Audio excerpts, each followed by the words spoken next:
And we're back! Whew. Hi, I'm Ryan Sinclair. I'm Evan Sinclair. And it's 2021. New year. New month. New media. And a new me. Didn't want to get right into it? All right, whatever. Film. So we just wanted to say up front that we consider a release date the wide release date where everybody can see it, whether that be streaming or theaters. So pretty much that just means that we're not considering film festival screenings as release dates. And with that said, Ryan, I'm curious, what was your favorite movie of January? You know, I gotta say, out of the ones that we watched, I think The White Tiger was my favorite. That was really good. I really loved it. The White Tiger is this awesome portrayal of a man in India's rise through the caste system. I just thought that this movie was a, really wonderfully haunting criticism of the socioeconomic hierarchies, not just in India, but around the world. It definitely is specific to India, but it was just very well paced. It was just, poignant. And I thought that the slow, descent into moral ambiguity was really well done. Yeah, that was my definite favorite part of the movie. Like you just said, like watching him almost like descend as a person, but ascend in the economic ranks. And I really like that the kind of gray area they painted there and like what you have to sacrifice as a good person to get to that level of comfort and like high quality living in India. It's just a very smooth transition too, the pacing of the movie is great, how his character is slowly, showing that his moral integrity is not as strong as you might have initially thought, and that, he is a tricky, devious person that, and I mean, that's what the point that they're making there is that that's what's required to be part of this upper class system, that you cannot just be someone who is going to be charitable, good, or, have a strong sense of morality. Yeah, no, and that makes it very clear in that movie, especially with the whole metaphor of the white tiger, actually. Yeah, with him being this supposed, one in a 1,000 type of people who was very talented. Like there was that bit in the beginning where they described him as being this very, ambitious and special person, but because of his impoverished nature, he was not able to be sent off to proper schooling or to have those advantages that he was straight up told as a child that he deserved. Yeah, that gives a kid a mindset for the rest of his life that I am the white tiger amongst these chickens ready for slaughter.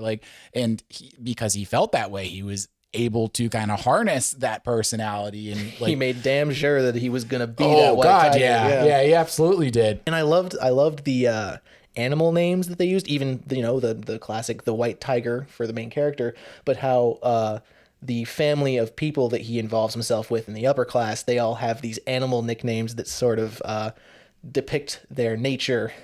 And it's funny how in context all of those animals, mongoose, lamb, stork, I believe, they're all very much underneath the tiger in the food chain. I definitely think that this movie was really well made. I think that it was very poignant, and I really enjoyed watching this almost Nightcrawler-esque descent into madness that the movie has. I agree with you that was a fantastic movie, but it was not my favorite of the month. Oh, really? Okay. Yeah, I'm going to have to give it to Some Kind of Heaven.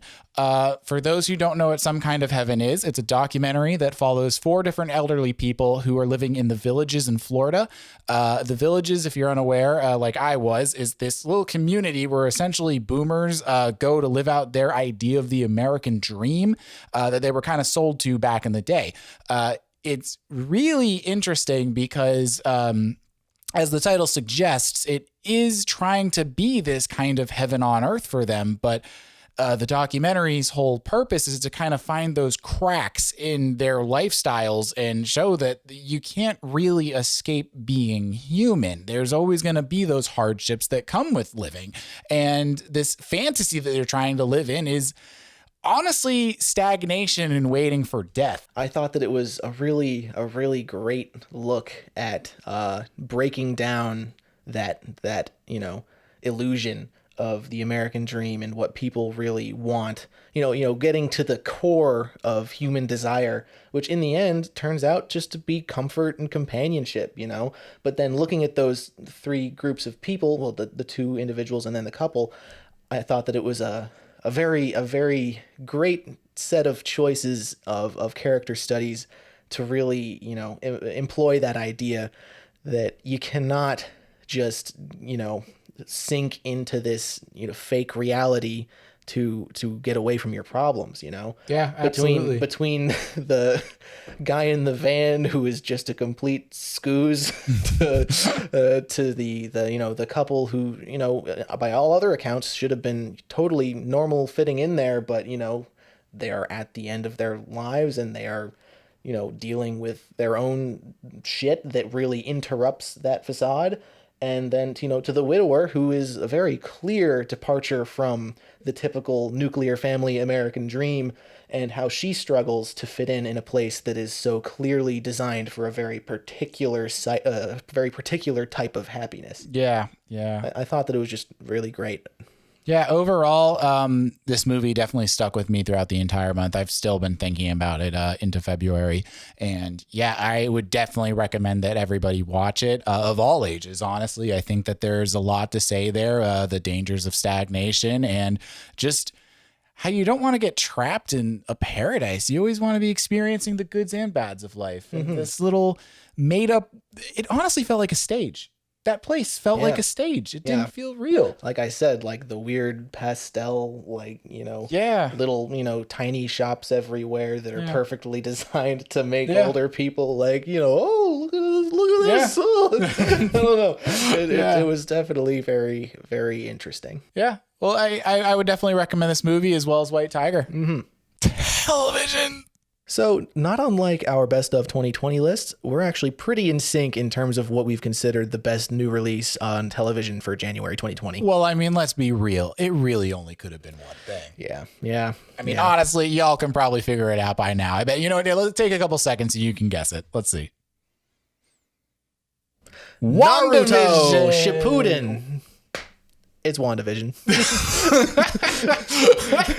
Yeah, so chances are, if you keep up with television, you're probably watching WandaVision this month. But for those who don't know, it is the next part of the MCU, the Marvel Cinematic Universe. Phase 4, baby. Yeah, and it's shaping up to be real damn good so far. This is one of the most exciting things I think Marvel has ever released. It is really unique. And for those who don't know, it essentially follows Wanda, Scarlet Witch, and Vision as they just mysteriously are somehow living out their lives in a sitcom, with each episode following a different decade of sitcoms, each with their own theme song even. And it's exceptional. It's so fucking good. Yeah, I've been loving WandaVision. It has a certain mysterious cerebral quality that you don't really find anywhere else in the MCU. It's honestly almost horror. Yeah, there's some freaky moments for sure. Yeah. Most recently, without giving anything away, the man in the computer job where Vision works. Yes, yeah, I'm really trying to be reluctant with saying too much because it really lives in that mystery, and I wouldn't want to ruin it for anyone. Yeah, but I think that's really what gives this show so much life. Is it has a lot of comedy and very tongue-in-cheek meta humor, but it also it sprinkles in these very dark, very freaky moments where you realize that nothing is really as it seems here. They've been unraveling the story in a very good way, I think. I think it's panning out very well. Yeah, they could have, honestly, it's interesting. I think both of us were kind of anticipating they were going to hide all the answers until the end, but they've been revealing answers at a really steady pace while bringing up new questions. Yeah. The most recent episode, without saying too much, was huge for the Marvel Cinematic Universe. Big implications for sure. And I am really, really excited. And I think it's overall, it's bringing Marvel cinnamon. The Marvel cinnamon universe. The Marvel cinnamon universe. But no, overall, I think that this is bringing the Marvel Cinematic Universe much closer to the comic format, where there's a lot of room to play with odd ideas, and it's not just a Hollywood blockbuster fiestas, action fiestas. Yeah, who was the person who famously called them out for being roller coasters? Martin Scorsese. Yeah, I bet Martin Scorsese would actually like this. I bet he would too. It's really unique filmmaking, honestly. Yeah, and I would say that it's very exciting to see that they in the Marvel Cinematic Universe are deciding that not everything has to be a giant fight scene or a big explosive CGI fest. You know, they're diving deeper into these characters and getting much more emotionally raw. And it's very nice. Yeah, I love it. It's very no, you're completely on the dot with that one. And this is all coming from two people who are not at all Marvel fanboys. Oh yeah, no, I would say that we're very casual appreciators seems fair. Although I mean, like we keep up with all of them. Yeah, we keep up with they're it. Really it's fun. fun, but they're I super mean, fun. You know, I'm not the type to be going around saying that the MCU is the most groundbreaking thing in the world. I mean, well, I guess technically, you do have to give them that credit that they did set some crazy new standards in terms of cinematic they brought filmmaking. the television format to cinema essentially, which is really, you got to praise them for that. Like whether you like the content aside, they're doing fantastic things in the world of filmmaking. Although in my personal opinion, I'm not super thrilled with how many slots they fill up a year for the theaters, but that's, you know, they're selling their work and they're making a lot of people happy. With that aside, you know, that seems like that they're taking that initiative further. You know, they're taking that success and they're actually starting to do more creative, more, you know, deeper things. Yeah, no, absolutely. And honestly, like I'm not kidding when I say this. Like you could compare WandaVision to something like Twin Peaks, where it is surreal and keeping you in that mystery and then giving you enough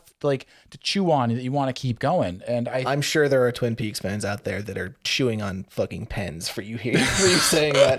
But it's not like Twin Peaks. Yes, it is. Right. There's a lot of similarities. But you're right. That honest. Sort of, you know, dreamlike surrealist quality is definitely there. Yeah, absolutely. But overall, you guys should definitely check out WandaVision if you haven't already. I think even if you're not completely up to date on the MCU, that there is a lot to appreciate here. I wish that we could say so much more, but I could not spoil this for anybody. No spoilies. Watch the WandaVision on the television. No, we're done. Video games. So just to be candid, I didn't play any new video games this month. You know, my gamer god fuel was kind of low, I guess, but I know that you played something, right? Yeah, I checked out The Medium this month, which was the new psychological horror game from Bloober Team. And Bloober Team? Bloober Team. Okay. Yeah, that's their name. That's pretty badass. That is not the word I'd pick, but I'm glad that you think so. But yeah, it follows a character named Marianne, who is a medium, who gets a mysterious phone call to go to a hotel where a unexplained massacre happened decades prior. So the main draw of this game is, as a medium, Marianne can exist in both the spirit world and the physical world at the same time. And how they convey that in the game is they split the screen down the middle so that you can see her existing in both realities at once, and you control her kind of as one character with one controller, and you control her with one controller. But no. This game kind of calls back to the older Resident Evil or Silent Hill games with the fixed camera angles and everything, which I was very surprised at because it seems like we've moved past that. Yeah, I can't remember the last game that I played that had fixed camera angles. Yeah, it was a very odd move, but I was very surprised at how well they pulled it off. So I do have to give them props for managing to bring that genre into this modern era. This game is definitely not without criticism. They kind of set you up to think that it's gonna be a Resident Evil 1 situation where you're in the same building exploring and unlocking new places, but they abandoned that fairly quickly, which I was a little disappointed with. Actually, more than a little disappointed with. I was disappointed with that. It is very straightforward and keeps relying on the same tricks over and over again. Where in Silent Hill or Resident Evil, let's say you might get an item that you'll use, and you'll probably use it once, and then maybe it'll break or it'll just be done with, and you move on to the next thing. How can I get the next item to solve the next puzzle? But the medium kind of has you using the same items over and over again. For instance, the moment you get bolt cutters, you're just able to bolt cut open every single chain that you find, and where that might be cool as an item to unlock different corridors in a more like Metroidvania type game, because the game is so linear, every time you come across a new locked door that has a chain around it, you're like, I'll use my bolt cutters. There was no challenge or puzzle there, and it just kind I of already have the key. yeah. It just kind of honestly felt like a good way to hide a loading screen. I've heard this game runs smoothly on Xbox, but I played it on PC, and it is very poorly optimized. There are a lot of frame rate stutters throughout the entire game, which honestly didn't bother me until the last fourth of it, where it gets significantly worse. But oh yeah, I would hold off a little bit if you're planning on playing it on PC. Yeah, from the outside looking in, I was sort of in and out of the room while everyone was playing this. I will say that I did think the art design looked very good, and the monster design was honestly really freaky from what I saw. I don't know how many entities or whatever you encounter, but the one guy I did see, I was genuinely kind of freaked out by, I will say. Yeah, I think that's actually a highlight of this game is the monster design. Overall, with all those criticisms in mind, I do think it's a good game worth checking out, although I wouldn't say buy it at full price. I personally got it through Game Pass, and for the $10 a month you get with Game Pass, I was more than happy with this experience, and I would recommend doing the same if you're looking for a pretty cool psychological horror game. Albums! So, of the albums that you checked out this month, was there anything that stood out to you, like an absolute favorite? Oh, yeah, definitely. It was without a doubt this month, Welfare Jazz by Viagra Boys. Have you heard of Viagra Boys before? No, before this album, no, this definitely seemed like a landmark release for them in terms of buzz and, Yeah, when I kind of heard about the buzz this album was getting, I was a little hesitant because I won't lie, the name Viagra Boys, I was like, really? Although I did like the name Welfare Jazz for the album title. I was like, oh, that's really cool. Yeah. But I will say that Viagra Boys definitely sort of sits in that weird realm of like I don't know, like psychedelic porn crumpets where you hear it and you're like, am I sure that I'm going to be able to take this seriously? Yeah, no, it completely.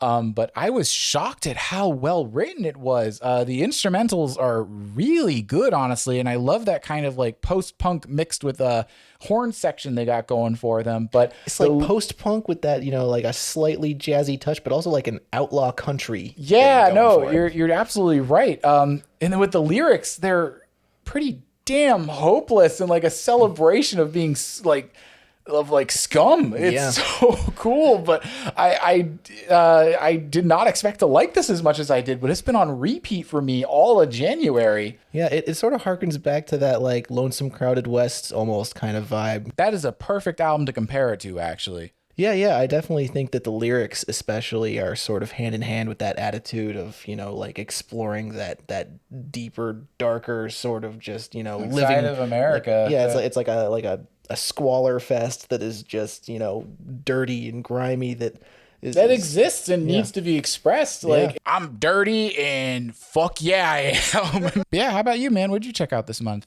Yeah, I checked out quite a few records. Definitely a lot that did not blow me away for sure, but there were a handful that I thought were great. Namely, "Cheater" by Poko is the first on that list. It's this really fun noise pop, indie rock, post-punk fusion kind of album with a lot of energy and like really, really cool guitar tones that are very noisy and rhythmic. And I think that fans of Adrian Lenker's vocal delivery will get a lot out of this album, but it's with it has a lot more edge than you'd expect out of her projects or Big Thief. I thought that was a really fun one. It wasn't my favorite, but it came close. I honestly wasn't nearly as crazy about it as you were. I thought it was good, but yeah, I don't know. I thought it was something special. I thought that like they did a great job of juggling those lighter and heavier ideas. It's a very lighthearted feeling, fun, bouncy album, but it has like, really noisy, edgy guitar tones that I think it worked. I think it was really good. Yeah. I don't know. It was good. To each their own. But the other one that came close was Drunk Tank Pink by Shame, which is another really good post-punk release that came out in January. It seems like January was a really good month for post-punk. Yeah, that Shame album I actually did really like. Yeah. That was probably if I had to pick like my third favorite album of the month. Yeah, I would say that if we're comparing post-punk releases, I liked Welfare Jazz, and it just felt a little stripped down for me. It definitely was going for a more raw, punkier attitude, whereas Shame with Drunk Tank Pink, they were going for a bit more of a rhythmically explorative and sort of bouncing all around the place, not as straight ahead type of songs. But that aside, my number one for sure was Sound Ancestors by Madlib. I'm a big Madlib fan. I mean, anyone that is into the genre of instrumental hip hop should be at this point. He's an absolute fucking legend at this point. He's a legend of legends. He's one of the best. I really thought that Sound Ancestors was a really, really amazing look at how many different ways he can approach his signature sound with all of his creative sampling and really just juicy, gritty production styles. And I mean, there were a few moments on the album where I was kind of like, how much of this is you sampling something and playing around with it, and how much of this is you just, you know, putting someone else's song on your record? Because I mean, there were like 2 or 3 examples of that towards the end, but overall a lot of this album had like a really consistent, very groovy, like mid-tempo hip-hop type of groove that, you know, were really colorful and sort of atmospheric and textural. I think that Madlib did a great job here, and what's really interesting about this album is that it was songs made by Madlib, but then arranged by Fortet, who is a UK electronic musician and a longtime friend of Madlib's. I didn't know that. Yeah. Oh, yeah. The whole album was arranged by his friend, who is a legend in his own. Fortet's great. And it's really interesting to hear an album like that, where apparently Madlib sent hundreds upon hundreds of things to Fortet to sort of go through, and Fortet would take what he thought was the best, arrange it in different ways, and like sort of stack stuff on top of each other in ways that he thought were emblematic of Madlib's talent. And he would send those back, and they would talk about what they thought would make the best album. And I honestly think that made for a very interesting take on the instrumental hip hop style that we're so used to from Madlib, but with that extra flair of knowing that it was put through a different type of creative lens, and I think that really worked for it. It ended up being an incredibly consistent album. There were only like 2 or 3 tracks where I felt like it dipped, but overall, you're just grooving the whole way through. It's just an absolute headbanger. I really, really loved this album. So you're going to hate me for this, but I really thought it was average at best. I think you're just straight up wrong about that, bro. Man, it was, dude. Listen to any other like album that's the same genre, and you're gonna realize that Madlib is at the top of his game. Maybe that's that just thing. Speaks to your taste. I love Madlib, but honestly, I just overall thought that one was pretty average. It's really cool to see that you got so much out of it, though. It makes me want to re-listen to it to see if